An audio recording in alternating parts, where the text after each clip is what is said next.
पंचपरमागम यांचा मूळ विषय काय आहे?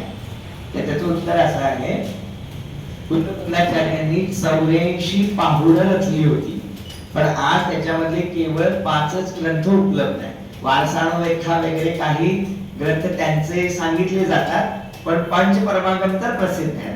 पहिला समयसार ग्रंथ. या समयसार ग्रंथामध्ये नेमकं कशाचं वर्णन आलंय? या समयसार ग्रंथामध्ये 7 तत्वांमध्ये लपलेलं जे चैतन्य तत्व आहे त्याची प्राप्ती कशी करावी याचं वर्णन आलंय. म्हणजेच मिथ्या दृष्टी जीवानं सम्यक दृष्टी होण्यासाठी काय केलं पाहिजे याचं वर्णन आलंय. म्हणजेच हा ग्रंथ प्रारंभिक भूमिकेमध्ये असलेल्या जीवांसाठी लिहिला गेलाय आणि आम्हाला वाटतं की हा सगळ्यात नंतर शिकायचा ग्रंथ आहे. बरं लक्षात आला? कारण या ग्रंथाचं मूळ प्रयोजन होतं अप्रतिबुद्धाला प्रतिबुद्ध बनवायचं, म्हणजे संसारी जीवाला मोक्षाला नाही मोक्ष मार्गात आणायचा आहे. म्हणजे सम्यक दर्शन कसं प्रकट करायचं याची विधी समयसार ग्रंथामध्ये सांगितली. दुसरा ग्रंथ आहे प्रवचन सार. प्रवचन सार ग्रंथामध्ये पुण्य पाप याविषयी, पुण्य पाप अधिकार त्याच्यामध्ये आहे. जीवाच्या वेगवेगळ्या प्रकारच्या परिणती कशा होतात यांच्या संदर्भात वर्णन प्रवचन सार ग्रंथामध्ये आहे. त्याच्यामध्ये ज्ञान तत्व प्रज्ञापन अधिकार, ज्ञेय तत्व प्रज्ञापन अधिकार आणि चरणानुरूप सूचक चूलिका याचं वर्णन आलंय. थोडक्यात ज्ञानाचं परिणाम कसं होतंय, ज्ञान काय आहे, ज्ञानामध्ये काय कसं झळकतात या सगळ्याचं वर्णन, जीवाच्या ज्ञान स्वभावाचं वर्णन प्रवचन सार ग्रंथामध्ये आलेलं आहे. हा, द्रव्यातीत पर्यायातीत नाही सगळ्याच ग्रंथांना लागू होतात कारण ते द्रव्य आहे, पण मूळ विषय वस्तू काय आहे ते सांगतो. तिसरा आहे नियमसार ग्रंथ. नियमसार ग्रंथ हा कुलचार्यांनी स्वतःला रोज पाठ म्हणता यावा म्हणून लिहिलेला आहे.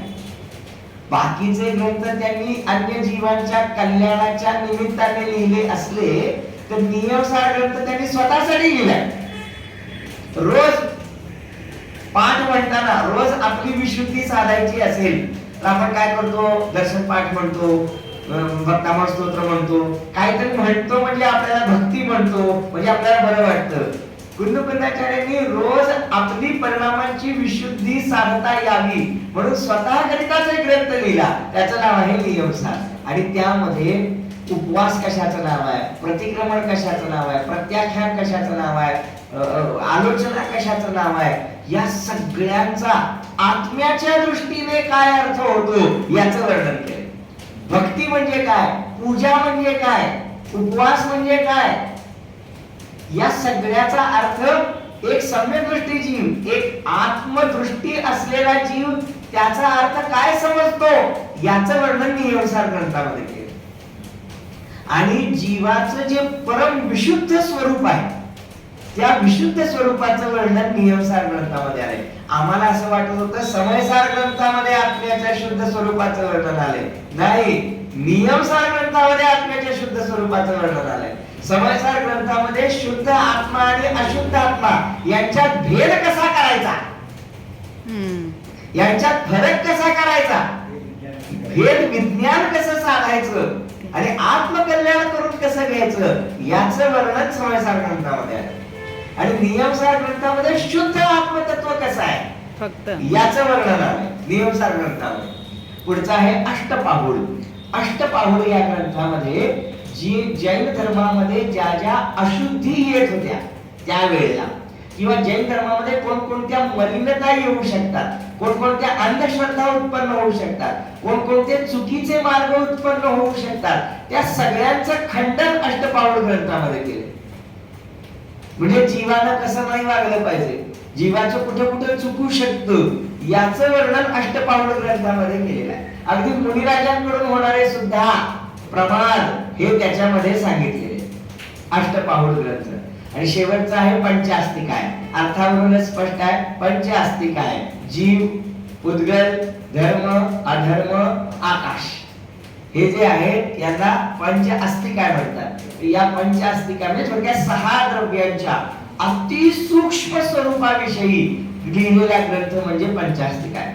आपण जे समजतो ना जीव पुद्गल धर्म अधर्म फार वरवरची माहिती आहे. पंचास्तिका ग्रंथामध्ये जवळपास 185 पेक्षा जास्त गाथा, मला आकडा नक्की आठवत नाहीये, पण इतक्या मोठ्या प्रमाणामध्ये पंचास्तिका ग्रंथामध्ये 6 द्रव्यांच्या स्वरूपाचं वर्णन केलंय. म्हणजे विचार करा, 6 द्रव्यांचं स्वरूप किती विशाल आणि विराट असलं पाहिजे. आम्हाला फक्त त्याची व्याख्या माहिती असते एका ओळीची, त्याच्या पलीकडे आम्हाला काय माहित नसतं.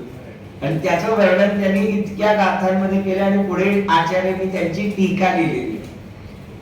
आणि म्हणून सर्वप्रथम अध्ययन आपण या पंचपरमागमांचं करण्याचा प्रयत्न केला पाहिजे, कारण आपण मूळ विषयाला पहिला हात घालायला पाहिजे. तर हे पंचपरमागमांचे काय आहे, मूळ विषय आहे.